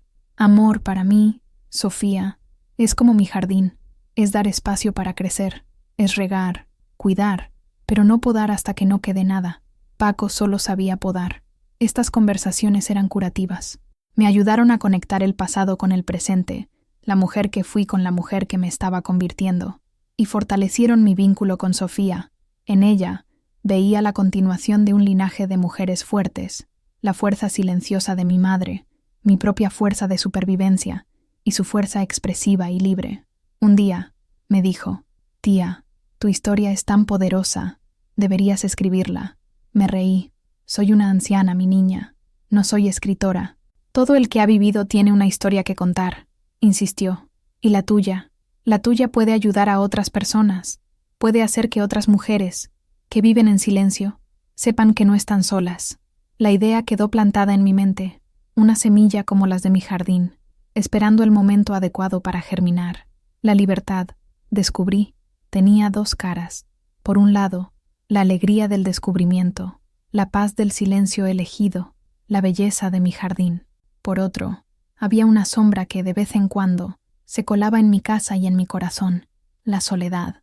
Había días en que la casa parecía demasiado grande, el silencio demasiado pesado.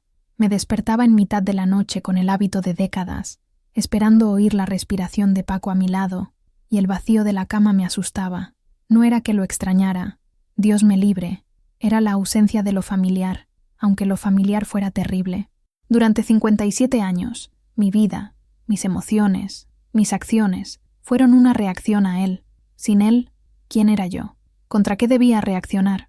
Hubo un domingo por la tarde en que la melancolía me tomó por sorpresa. El pueblo estaba tranquilo, en el letargo de la siesta. Estaba sentada en mi sillón, con un libro abierto en el regazo, pero no podía leer. Miré alrededor de mi sala ordenada, a mi jardín vibrante afuera, y sentí una ola de tristeza tan profunda que me dejó sin aliento. Estaba libre, pero estaba sola. Mis hermanos ya habían fallecido. Elena y Consuelo tenían sus propias familias, sus propios nietos. Sofía tenía su vida en Guadalajara. Tenía a don Pepito, mi fiel compañero, pero había un vacío que las plumas y las palabras imitadas no podían llenar. Empecé a dudar de todo. ¿Tendría razón el pueblo? ¿Sería yo solo una vieja loca y amargada que deshonró a su marido? Quizás la vida con Paco, por muy dolorosa que fuera, era mejor que esta soledad. Al menos había una rutina, una estructura. Ahora los días se extendían ante mí, vastos y sin forma. Fui a la cocina a preparar un té, con movimientos automáticos. Las lágrimas corrían silenciosamente por mi rostro. Me sentí tonta. Tonta por haber creído que la vida podía empezar de nuevo a los 75 años. Tonta por pensar que plantar algunas flores podía borrar un pasado de dolor. Don Pepito, que estaba en su percha cerca de la ventana, pareció sentir mi angustia. Voló hasta mi hombro, un gesto raro y reconfortante. Frotó su pico suavemente contra mi mejilla mojada. «¿Por qué lloras?», preguntó, imitando la voz de Paco. La frase, que antes me causaba dolor, ahora tuvo un efecto diferente. Era tan absurda en ese contexto, dicha por esa pequeña criatura preocupada en mi hombro. Lo miré. «Porque estoy sola, Pepito», susurré. Inclinó la cabeza, como si ponderara mi respuesta. Y entonces dijo algo que me hizo dejar de llorar, y por primera vez ese día, sonreír. Con mi propia voz, la voz que usaba para leer mis libros en voz alta, dijo: «Era el mejor de los tiempos». Era la primera frase del libro que le había estado leyendo, y en ese momento pareció la cosa más sabia del mundo. Sí, quizás era el peor de los tiempos, con la soledad y la duda, pero también era el mejor de los tiempos, con la libertad y la posibilidad. Ambos podían coexistir. La soledad no era el precio de mi libertad, era solo parte de ella, una parte que necesitaba aprender a navegar, a aceptar y quizás a transformar. No estaba siendo castigada, estaba aprendiendo. Tomé una galleta y se la ofrecí a Pepito. La tomó con delicadeza. La sombra no había desaparecido por completo, pero la luz había vuelto a entrar por la ventana. No estaba sola. Me tenía a mí misma, y tenía un loro muy inteligente que me recordaba mis propias historias. Y por ahora, eso era suficiente. Después de confrontar la sombra de la soledad, me di cuenta de que necesitaba hacer más que solo cambiar los muebles de lugar. Necesitaba reclamar la casa, hacerla verdaderamente mía, no solo en ausencia de Paco, sino con mi propia presencia. Necesitaba pintarla con mis propios colores. La casa siempre había estado pintada de tonos neutros y sombríos.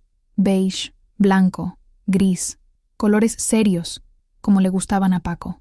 Decía que los colores vibrantes eran para cantinas y casas de gente sin clase. Un día, inspirada por mi jardín, tomé una decisión. Fui a la tienda de pinturas y compré latas de los colores más alegres que encontré.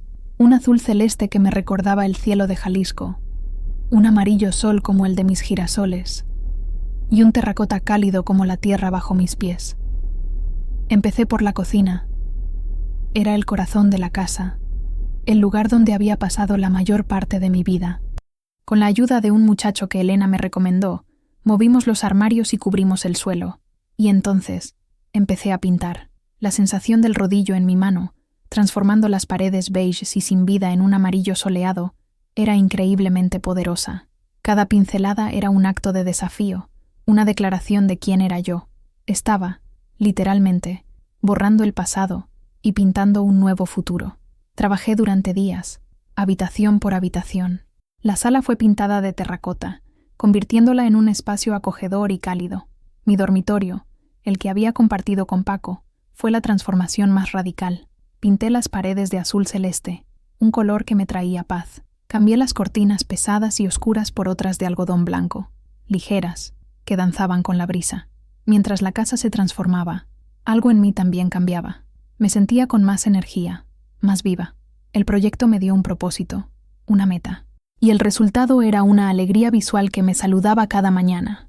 Don Pepito parecía aprobar. Parloteaba animadamente mientras yo pintaba, y cuando la cocina estuvo lista, Soltó un silbido de admiración y gritó: «¡Venga la alegría!». El cambio más significativo fue en el despacho de Paco. Esa habitación siempre había sido su santuario, un lugar donde rara vez entraba. Era oscura, con muebles pesados de madera y el olor a tabaco y papel viejo. Durante semanas, mantuve la puerta cerrada, sin valor para tocar allí. Finalmente, me armé de valor. Con la ayuda de Sofía, un fin de semana, vaciamos la habitación. El pesado escritorio fue donado. Los libros de contabilidad fueron a la basura. Las paredes se pintaron de un verde salvia suave, un color que me recordaba al jardín después de la lluvia. Sofía me ayudó a montar una pequeña mesa de costura cerca de la ventana. Saqué mis telas e hilos del fondo del armario y los organicé en estanterías de colores. El antiguo despacho, el centro de poder de Paco, se convirtió en mi taller, mi espacio de creación. Me senté allí por primera vez, la luz del sol inundando la habitación, y comencé a bordar, pero no los manteles y paños de cocina de antes. Empecé a crear imágenes con los hilos. Bordé mi jardín, con sus flores vibrantes. Bordé un loro verde en una rama de mango. Bordé una pequeña casa con ventanas abiertas y humo saliendo de la chimenea. Estaba cosiendo mi propia historia, con mis propios colores. La casa ya no era la casa de Francisco Ramírez donde yo vivía. Era la casa de Genoveva López, un lugar lleno de luz, color y vida. Y cada pared, cada objeto, cada hilo, contaba la historia de la mujer que allí vivía. Una mujer que, después de toda una vida, finalmente estaba aprendiendo a crear su propio mundo. Con la casa transformada y el jardín floreciendo, había un último fantasma que enfrentar. Una última habitación que había evitado, no por miedo, sino por una complejidad de emociones que no estaba lista para afrontar. El pequeño cuarto de los trastos al final del pasillo. Allí era donde los recuerdos estaban físicamente almacenados. No los de Paco, que ya había eliminado, sino los míos y los de mi familia. Cajas de fotos antiguas, la ropa de mi bautizo, las cartas que mis hermanos me escribían cuando sirvieron en el ejército, los cuadernos de mi época escolar. Durante décadas, esa habitación había sido un santuario prohibido. Paco lo consideraba un depósito de basura sentimental. No veía valor en mirar al pasado. Para él, el pasado era algo que superar y olvidar. Para mí, era la única prueba de que había existido antes que él.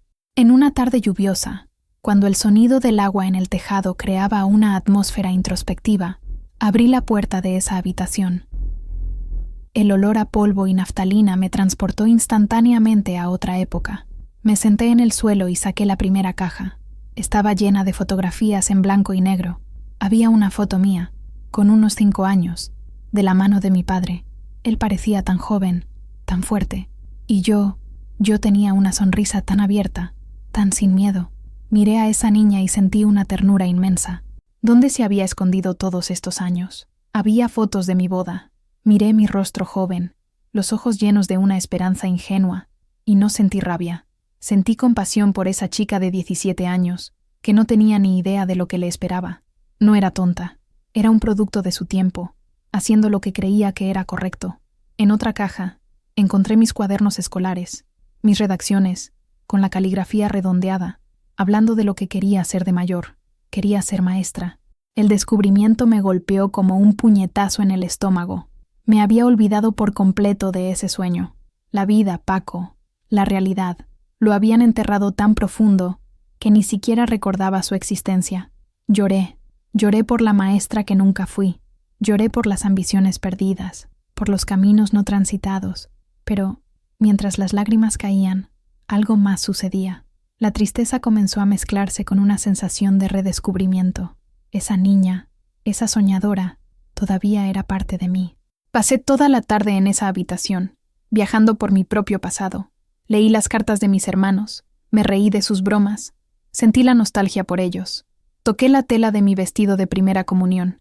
Cada objeto era una pieza del rompecabezas que era Genoveva López. Al final del día, ya no me sentía como una mujer cuya vida comenzó y terminó con Paco. Me vi como una persona con una historia rica y compleja, una historia que había sido interrumpida, pero no borrada. No tiré nada, al contrario. Limpié la habitación, organicé las cajas y cogí la foto mía, a los 5 años, sonriendo. La puse en un bonito marco que compré en el pueblo y la coloqué en la mesita de noche junto a mi cama. Cada noche, antes de dormir, miraba a esa niña y cada mañana, Al despertar, era lo primero que veía. Era un recordatorio de quién fui, de quién sigo siendo, y de la promesa que me hice a mí misma, no dejar nunca más que esa sonrisa desapareciera por completo. El pasado ya no era una carga que esconder, era mi cimiento, y sobre él estaba construyendo algo nuevo y hermoso. Mi vida, antes regida por la rutina opresiva de Paco, encontró un nuevo ritmo, un ritmo que era solo mío, dictado por el sol, por mis deseos y por las necesidades de mi jardín. Mis mañanas comenzaban temprano, no por obligación, sino por placer. Me gustaba el silencio del pueblo despertando. Preparaba mi café, me sentaba en el porche y veía el cielo pasar del morado al naranja. Don Pepito se posaba en mi hombro, compartiendo el silencio, roto solo por un ocasional «Buenos días, mi beba». Después del café, iba a mi jardín. Cuidar de mis plantas era mi meditación. Hablaba con las rosas, quitaba las hojas secas de las dalias, veía con orgullo cómo mis girasoles se erguían cada vez más altos, volviendo sus rostros hacia el sol, como yo misma estaba aprendiendo a hacer. 2 veces por semana, iba al mercado. Ya no era una tarea cronometrada, sino un paseo social. Conversaba con los vendedores, intercambiaba recetas con otras mujeres. Mi presencia, que antes causaba incomodidad, ahora era parte del paisaje. Era doña Beba, la señora del jardín colorido y del loro parlanchín. Las tardes eran para mi taller. Pasaba horas bordando, creando pequeños cuadros de tela e hilo. Descubrí que tenía talento para combinar colores y texturas. Mis creaciones no eran perfectas, pero estaban llenas de vida. Empecé a regalárselas a mis amigas. Elena recibió un bordado de lavandas, Consuelo, uno de bugambillas, Sofía, uno de un pájaro volando libre. Pronto, la gente comenzó a pedirme que hiciera bordados para ellos, un mantel para un bautizo, un pañuelo para una boda. Empecé a vender mi trabajo, no por necesidad. La pensión y el dinero que Paco dejó eran suficientes, sino por la alegría de ver que algo que había creado con mis propias manos era valorado por otros. Mi pequeño negocio me dio un sentido de propósito e independencia que el dinero por sí solo no podía comprar. Por la noche, leía. Viajaba a la Inglaterra del siglo XIX, a la Colombia mágica de García Márquez, a los mares lejanos de Melville, y leía en voz alta, para que don Pepito pudiera viajar conmigo. Mi casa, antes un lugar de silencio y miedo, se convirtió en un punto de encuentro. Elena y Consuelo venían a tomar café. A veces, otras mujeres se unían a nosotras. Nos sentábamos alrededor de mi mesa de cocina amarilla, comiendo pasteles y hablando de la vida, los hijos, las alegrías y las tristezas. Eran encuentros simples, pero profundos. En ellos encontré la comunidad que nunca tuve. Descubrí la fuerza que existe cuando las mujeres se reúnen y comparten sus historias. Ya no era la sombra de un hombre, era una mujer completa, una jardinera, una artista, una amiga, una tía, una lectora, una contadora de historias. Tenía mis dolores, mis cicatrices, mis días de melancolía, pero ahora también tenía mis alegrías, mis colores, mis amistades, mi voz. Un día, Sofía me visitó y me encontró en mi taller, rodeada de telas e hilos de colores, con don Pepito en su percha y la radio sonando bajito con una canción de Chabela Vargas. Se detuvo en la puerta y me observó un momento, con una sonrisa en los labios. «Tía Beba», dijo, «te ves feliz». La miré el sol que entraba por la ventana, mi bordado en proceso, y me di cuenta de que era verdad. «Lo soy, mi niña», respondí, «lo soy. Tengo 75 años.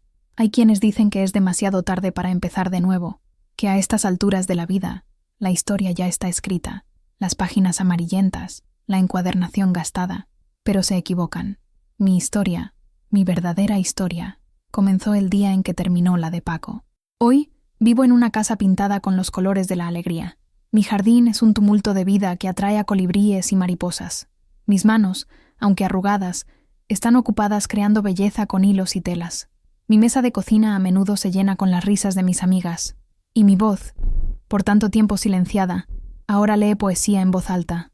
Don Pepito todavía está conmigo, mi compañero verde y parlanchín. Todavía imita la voz de Paco de vez en cuando, pero ya no me asusta. Es solo un eco de un pasado lejano, un recordatorio de lo lejos que he llegado. La mayor parte del tiempo, prefiere usar las palabras que aprendió conmigo: esperanza, alegría, libertad. Es un espejo de mi transformación. El pueblo de San Miguel el Alto todavía habla, pero los susurros han cambiado. Ya no soy solo la viuda del loro. Para muchos, soy Doña Beba, un símbolo de una resiliencia que no sabían que existía. Las mujeres, en particular, me buscan, no para hablar de mi pasado, sino para compartir sus propias esperanzas y miedos. En mi pequeña sala de estar color terracota, me he convertido en una confidente, una oyente. Descubrí a la maestra que soñaba ser, no en un aula, sino en la universidad de la vida. Mi sobrina Sofía tenía razón. Contar mi historia tiene poder, no el poder de cambiar el pasado, sino el poder de iluminar el presente. El poder de mostrar que incluso en la oscuridad más profunda, una pequeña semilla de luz puede sobrevivir. La lección más importante que he aprendido en todos mis años no vino de los libros ni de los sermones en la iglesia. Vino del pico de un loro malhumorado. La verdad, no importa cuán profundo la entierres, siempre encontrará una manera de salir a la superficie. A veces, necesita un empujón, a veces, necesita alas. En el velorio, quien murió fue él, pero quien finalmente nació, fui yo. Y este nacimiento, esta segunda vida, es un regalo que aprecio con cada amanecer, con cada flor que se abre, con cada palabra de libertad que mi loro y mi corazón aprenden a decir. Mi historia, que durante tanto tiempo estuvo atrapada dentro de mí, ahora vuela libre, así como mi don Pepito por la casa. Y si te ha tocado de alguna manera, si te ha hecho pensar, si te ha dado una pizca de valor, entonces ya ha valido la pena. Déjame saber en los comentarios qué sentiste. Dale me gusta si tú también anhelabas mi liberación y suscríbete al canal, pues siempre hay más historias como la mía, esperando encontrar una voz y un oído atento. La verdad, después de todo, merece ser compartida.